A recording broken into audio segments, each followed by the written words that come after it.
জীবনে আসলে পারফেক্ট বলে কিছু না। আমরা প্রত্যেকেই ঠিক ভুল নিয়ে তৈরি। আমাদের প্রত্যেকের অনুভূতি আলাদা, ভালো মন্দ আলাদা আলাদা। কেউ হয়তো তোমার জন্য ঠিক হতে পারে, কিন্তু আবার মানুষ হিসেবে জীবনে আসলে নাও পারফেক্ট বলে কিছু না। তুমি কতটা মিশতে পারছো, তার স্বাভাবিক ভুলগুলো বদলে দিতে পারছো। আমাদের প্রত্যেকের মানতে পারছি আলাদা, এইসব ভালো মন্দ আলাদা আলাদা। কেউ হয়তো তোমার জন্য ঠিক হতে পারে, বড় আনসার্টেন হয়ে গেছে। আবার মানুষ হিসেবে ঘৃণার থেকে বড় নাও হতে পারে। এড়িয়ে যাওয়া বা তুমি কতটা মিশতে পারছো, তার স্বাভাবিক ভুলগুলো ভালোবাসা দিতে পারছো। একবার হয় কতটা মানতে পারছো। বয়স অনুপাতে আমাদের আবেগের ধরন পাল্টে যায়।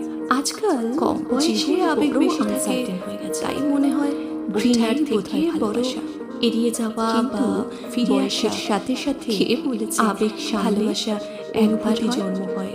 আসলে বয়স অনুপাতে সম্পর্কে আমাদের আবেগের ধরন পাল্টে প্রকাশ পায়। কম বয়সে আবেগ বেশি থাকে, তাই মনে হয় ওটাই বোধহয় ভালোবাসা।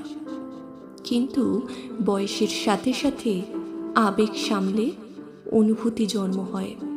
তখনই সম্পর্কের আসল গভীরতা প্রকাশ পায়।